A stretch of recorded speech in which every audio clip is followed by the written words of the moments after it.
नमस्कार, बुलेटिन में आपका स्वागत है। मैं हूं आपके साथ जीनत सिद्दीकी। शुरुआत करते हैं खबरों की और सबसे पहले बात करेंगे एक स्पेशल ऐप की।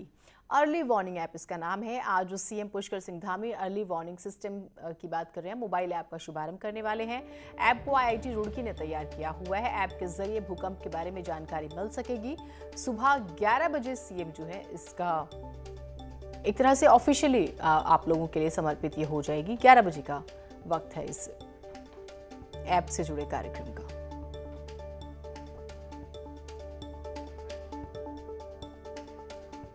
तो अर्ली वार्निंग ऐप, और ये कहा जा रहा है कि अर्ली वार्निंग नाम से ही आप समझ पा रहे हैं इसको, यानी कि आपको अलर्ट कर देगी, आगाह कर देगी, पहले ही वार्न कर देगी कि कुछ क्योंकि ये कहा जा रहा है कि भाई भूकंप के बारे में इससे जानकारी मिलेगी, पहले से ही कुछ ना कुछ हिंट ये देगी। और ये ऐप बनाई है आईआईटी रुड़की ने।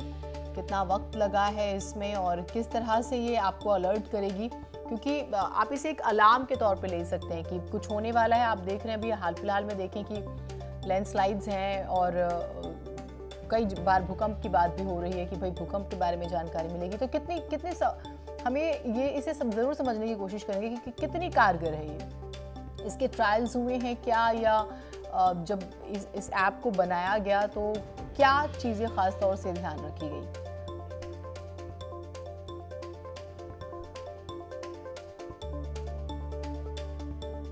तो ये अर्ली वार्निंग ऐप कहा जा रहा है और काफी इंपॉर्टेंट इस ऐप को माना जा रहा है। भारती हमारे साथ जुड़ गई हैं। भारती, इस ऐप के बारे में बताइएगा। अर्ली वार्निंग ऐप, नाम से तो चीजें स्पष्ट हो रही हैं, लेकिन अब कैसे ये काम करेगी, कैसे अलर्ट करेगी, क्योंकि बड़ा क्यूरियोसिटी है लोगों के बीच में इसको जानने के लिए। देखिए जीनत, आप समझ सकते हैं कि उत्तराखंड बेहद ही संवेदनशील प्रदेश है और यहाँ पर हम देखते रहते हैं किस तरीके से आपदाएं आती हैं, भूकंप के झटके भी महसूस होते रहते हैं। उसी कड़ी में अगर हम बात करें तो 3 डिपार्टमेंट मिलकर, जिसमें आईआईटी रुड़की शामिल है, राज्य आपदा प्रबंधन प्राधिकरण और राज्य आपदा प्राधिकरण की अगर हम बात कर लें, आपदा विभाग की अगर हम बात करें, इन तीनों ने मिलकर जो है इसको बनाया है। उत्तराखंड भूकंप अलर्ट इस ऐप को नाम दिया है। और जैसे ही भूकंप के झटके किसी सेंटर पर आते हैं, मान लीजिए उत्तरकाशी में अगर भूकंप जो है वो आया है, तो ये मोबाइल ऐप जिसने भी अपने फ़ोन पर अलर्ट किया होगा या फिर इन तीनों डिपार्टमेंट्स को भी ये अलर्ट कर देगा, वार्न कर देगा कितनी संवेदनशीलता है वहाँ पर। इसमें तमाम डिटेल्स जो है वो मिल जाएंगी। तो एक सहूलियत हो जाएगी किस तरीके से क्विक रिस्पांस वहाँ पर किया जाए। ये एक सबसे बड़ा इसका बेनिफिट मिलने वाला है। और अर्ली वार्निंग सिस्टम्स आपने देखा होगा कि जब रैनी में आपदा आई वहाँ पर भी लगाया गया और इसकी बातें तमाम उठ रही थी कि किस तरीके से जो है लोगों को अलर्ट किया जा सके, पता चल सके। तो ये जो है वहाँ पर वाइब्रेट, हम कह सकते हैं कि ये वहाँ पर वाइब्रेशन जो है वो उत्पन्न करेगा और उसकी वजह से काफ़ी सहूलियत हो जाएगी इन डिपार्टमेंट्स को भी, ताकि क्विक रिस्पांस वहाँ पर जाकर किया जा सके। बहुत शुक्रिया आपका तमाम जानकारियों के लिए। कुल मिलाकर कहीं पर भूकंप आने वाला है तो जो हलचल होती है ज़मीन के नीचे खास तौर से, उसके बारे में ये अलर्ट दे देगी इस ऐप के बारे में, अभी ये कहा जा रहा है। आगे बढ़ते हैं, एक और बड़ी खबर है, उत्तराखंड की बात करेंगे। अमित शाह का दौरा जो है वो तय हो चुका है। गृह मंत्री अमित शाह 8 अगस्त को उत्तराखंड दौरे पर पहुंचेंगे। उत्तरकाशी में आईटीबीपी की पासिंग आउट परेड में वो शामिल होंगे। उसके बाद भारत चीन बॉर्डर पर स्थित नीलांग वैली भी जाएंगे। तो ये उनका कार्यक्रम जो है, क्योंकि पहले संभावनाओं का जिक्र हो रहा था, लेकिन अब ये कार्यक्रम तय हो चुका है। उत्तराखंड 8 अगस्त को गृह मंत्री अमित शाह पहुंच रहे हैं। तो ये तो कार्यक्रम है, लेकिन अगर गृह मंत्री आ रहे हैं, चुनावी राज्य है, तो संभावनाएं हैं कि हो सकता है चुनाव पर भी चर्चा हो। और वो इसलिए क्योंकि उत्तराखंड विधानसभा चुनाव में बीजेपी पूरी ताकत झोंक रही है। बड़ी खबर यह है कि इसी महीने बीजेपी के राष्ट्रीय अध्यक्ष जेपी नड्डा भी उत्तराखंड के दौरे पर आ रहे हैं। बताया जा रहा है कि जेपी नड्डा 21 और 22 अगस्त को देहरादून दौरे पर आएंगे। नड्डा के दौरे को लेकर बीजेपी तैयारियों में जुटी हुई है। जेपी नड्डा का ये दौरा बेहद ही महत्वपूर्ण माना जा रहा है और चुनाव से पहले इसे खास रणनीति के तौर पर देखा जा रहा है।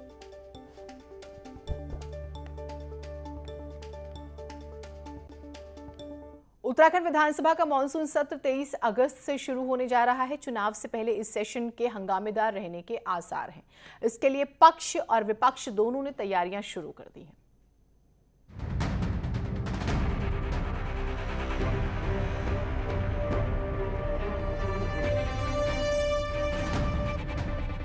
23 23 से 27 अगस्त तक होने जा रहे विधानसभा के मॉनसून सेशन में इस बार सदन का नजारा बदला बदला होगा। नेता प्रतिपक्ष और नेता सदन की दोनों सीटों पर नए चेहरे होंगे। बतौर नेता सदन सीएम पुष्कर धामी और नेता प्रतिपक्ष प्रीतम सिंह के लिए ये नया अनुभव होगा। चुनाव से पहले मुद्दों की बौछार होगी तो सदन हंगामेदार रहने के पूरे आसार हैं। उत्तराखंड के जो जनहित के मुद्दे हैं उसको हम सदन में उठाने का काम करें, लेकिन जो सत्र की अवधि है वो बहुत कम है और इस अवधि में तमाम विषयों को उठा पाना बड़ा कठिन होगा। लेकिन सड़क का रास्ता हमारे सामने है। हम सदन में भी और सड़क में भी सरकार को घेरने का काम करेंगे। संसदीय कार्य मंत्री की कुर्सी पर भी मदन कौशिक की जगह बंशीधर भगत होंगे। ऐसे में बीजेपी का कहना है कि कांग्रेस आपसी लड़ाई में इतनी उलझी है कि सरकार को घेरना बहुत दूर की बात है। कांग्रेस पिछले 4.5 साल से यही तो कहती आ रही है, समय कम है, हम मुद्दे उठाएंगे, हम सड़क पे घेरेंगे, हम सदन में घेरेंगे, लेकिन आपसी लड़ाई से बाहर निकलेंगे तभी तो घेरेंगे। विधानसभा चुनाव से पहले ये आखिरी सत्र है, लिहाजा दोनों ही तरफ से पूरी ताकत झोंकी जाएगी ताकि खुद को दूसरे से 20 साबित किया जा सके। देहरादून से न्यूज़ 18 के लिए सुनील प्रभात की रिपोर्ट।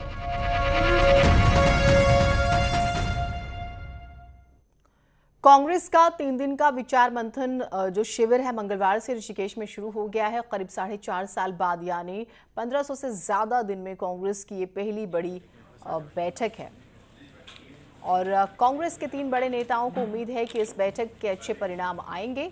संगठन के कामकाज को लेकर आज चर्चा होगी जिसमें कोर कमेटी के सभी बड़े नेता मौजूद हैं।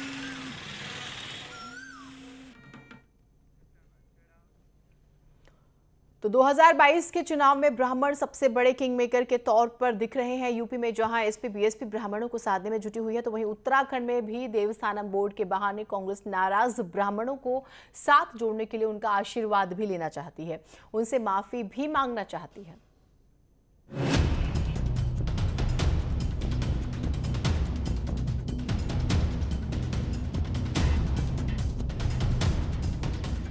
चारधाम में पूजा पाठ करने वाले पंडित पुरोहित करीब 20 महीने से प्रदर्शन कर रहे हैं, पर बात अब 1 महीने पहले सत्ता संभालने वाले मुख्यमंत्री पुष्कर धामी ने सुनी है।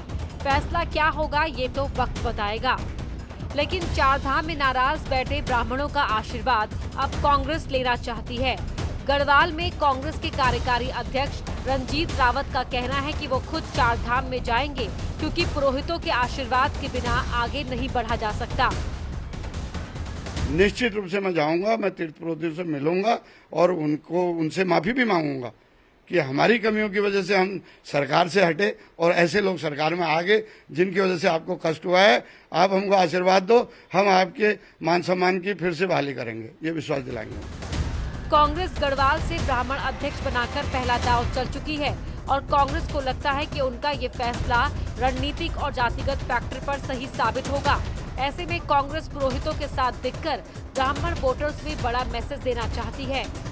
लोगों के साथ अन्याय हो रहा है और हर उस कानून को जो कानून लोगों पर अन्याय थोपता हो हम उसका विरोध करते हैं। देवस्थानम बोर्ड का कानून भी इसी तरह का एक कानून है और इसीलिए हम इस कानून का विरोध कर रहे हैं कि जो प्रभावित पक्ष है उस प्रभावित पक्ष की सरकार आवाज नहीं सुन। कांग्रेस के नए प्रदेश अध्यक्ष पहले खुद बद्री केदार मंदिर समिति के अध्यक्ष रह चुके हैं। ऐसे में पंडित पुरोहितों की बात समझना और उन्हें साथ लेने का काम कांग्रेस को आसान लगता है और इसीलिए देवस्थानम बोर्ड को ब्राह्मणों की नाराजगी से जोड़कर कांग्रेस सबको साथ लेकर आगे बढ़ने का संदेश देना चाहती है। न्यूज़ 18 के लिए देहरादून से दीपांकर भट्ट की रिपोर्ट। बीजेपी के राज्यसभा सांसद अनिल बलूनी ने बड़ा ऐलान किया है। बलूनी ने बताया है कि उत्तराखंड में टाटा कैंसर इंस्टीट्यूट स्थापना की मुहिम में एक कदम आगे बढ़ा है। बलूनी ने बताया कि मुंबई के टाटा कैंसर इंस्टीट्यूट के deputy director professor Pankaj Chaturvedi ने उत्तराखंड का दौरा किया, वरिष्ठ अधिकारियों से बात की कि कैसे टाटा कैंसर इंस्टीट्यूट की उत्तराखंड में स्थापना हो। हल्द्वानी स्थित स्टेट कैंसर हॉस्पिटल का भी दौरा किया और अधिकारियों से मुलाकात की और इसके बाद मंगलवार को दिल्ली में प्रोफेसर चतुर्वेदी ने एटॉमिक एनर्जी के मंत्री जितेंद्र सिंह और अनिल बलूनी की मौजूदगी में उत्तराखंड के दौरे की जानकारी दी और ये चर्चा हुई है कि कैसे महत्वपूर्ण कार्य को जल्दी पूरा किया जाए।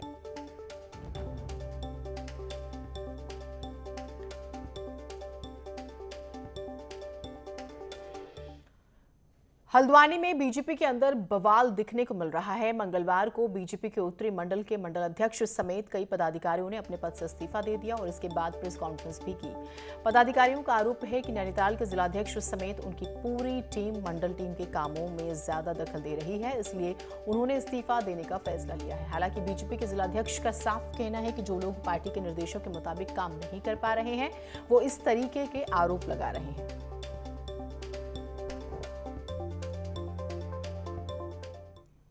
उत्तराखंड में आज से खेल एक्टिविटी शुरू हो जाएगी। सभी जिलों के लिए खेल निदेशालय की तरफ से कोविड एसओपी जारी की गई है और नियमों के तहत स्टेडियम खोलने की परमिशन दी गई है। 50% क्षमता के साथ खेल एक्टिविटी शुरू होगी। हालांकि हर खिलाड़ी को अपने पेरेंट्स से परमिशन लेटर लाना होगा। इस दौरान एथलीट एक रूम में नहीं रुकेंगे। खिलाड़ी फिजिकल कॉन्टेक्ट नहीं कर पाएंगे। टॉवल और बॉटल शेयर नहीं होंगी। स्पोर्ट्स सेंटर में बाहरी एथलीट्स के आने पर फिलहाल बैन है।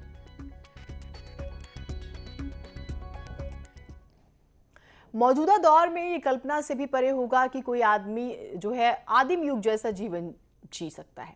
उच्च हिमालय इलाकों में माइग्रेशन पर जाने वाले कुछ ऐसा ही जीवन जीते हैं। हजारों फीट की ऊंचाई में कुछ ऐसे लोग भी हैं जो 6 महीने खुले आसमान और चट्टानों के नीचे जिंदगी गुजारते हैं।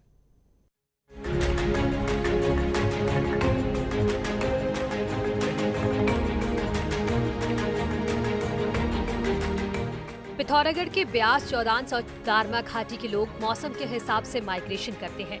इन तीनों घाटियों के लोग गर्मियों के सीजन में ऊपरी इलाके तो जाड़ों में निचले इलाकों में रहते हैं।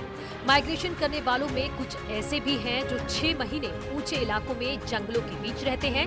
खासकर बकरी और भेड़ पालने वाले तो कुछ ऐसी ही जिंदगी जीते हैं। पंचाचूली के करीब चट्टानों में बकरी पालक हरि सिंह हर साल 6 महीने अकेले ही गुजारते हैं।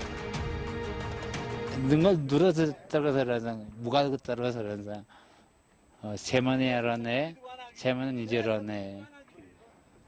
ऐसे ही नहीं रहते हैं आप? हाँ, ये तरफ रहने। तो बकरियां क्या करती हैं? घास उगाने, घास खाने। माइग्रेशन के दौरान हरि सिंह के साथ अगर कोई है तो वो है सिर्फ बकरियां।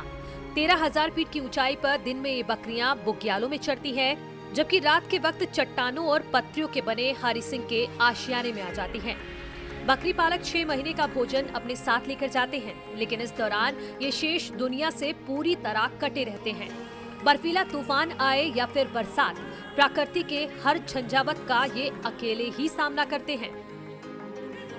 और 5-6 महीने इनकी जिंदगी वैसे मतलब उनकी हम काफी कठिन होती है। मतलब ना मतलब दुनिया से कटे रहते हैं और सिर्फ मनोरंजन के लिए एक रेडियो का सहारा लेते हैं।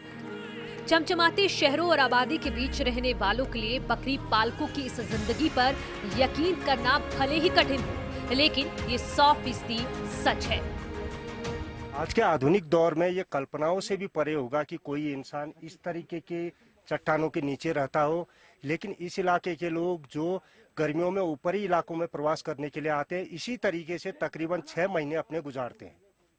विजयवर्धन उप्रेती, न्यूज 18, पंचाचूली, पिथौरागढ़। खबर देहरादून से है। आज से बीजेपी के प्रदेश अध्यक्ष का जिलों का दौरा शुरू हो रहा है। प्रदेश अध्यक्ष मदन कौशिक उधम सिंह नगर जिले के दौरे पर जाएंगे। 7 और 8 अगस्त को वो टिहरी जिले के दौरे पर रहेंगे। चलिए खबरें और रहेंगी, एक छोटा सा ब्रेक ले रहे हैं। कोविड की संभावित तीसरी लहर को लेकर टिहरी में स्वास्थ्य विभाग तैयारियों में जुटा है। 0 से यानी कि 18 साल के बच्चों के लिए कोविड किट बनाई जा रही है। कोटद्वार में लालडांग चिल्लर खाल मामले में कांग्रेस ने एक बार फिर से सरकार पर बोला हमला। पूर्व कैबिनेट मंत्री सुरेंद्र सिंह नेगी ने सरकार से मार्ग को जल्द बनाने की मांग की है।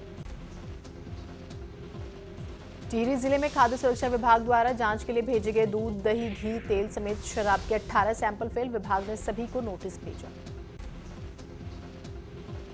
उधम सिंह नगर के खटीमा में बढ़ते नशे और सट्टे के खिलाफ तहसील में प्रदर्शन। लोगों ने प्रशासन से की कार्रवाई। देहरादून डीएम राजेश कुमार ने रोड सेफ्टी को लेकर बैठक ली है, जिसमें 49 ब्लैक स्पॉट्स को लेकर खास निर्देश दिए गए। अल्मोड़ा के गांधी पार्क में भू कानून सहित कई मांगों को लेकर यूकेडी का आंदोलन जारी है। हल्द्वानी में कांग्रेस कार्यकर्ताओं ने राशन कार्ड के नियम बदलने पर केंद्र के फैसले के खिलाफ थाली बजाकर प्रदर्शन किया। भारतीय किसान यूनियन चुड़ूनी गुट ने मनजिंदर भुल्लर को खटीमा ब्लॉक का अध्यक्ष बनाया। करीब 1 दर्जन मांगों को लेकर अल्मोड़ा में आशा वर्कर्स पिछले 1 हफ्ते से आंदोलन पर। चलिए छोटा सा ब्रेक ले रहे हैं, कहीं मत जाइएगा।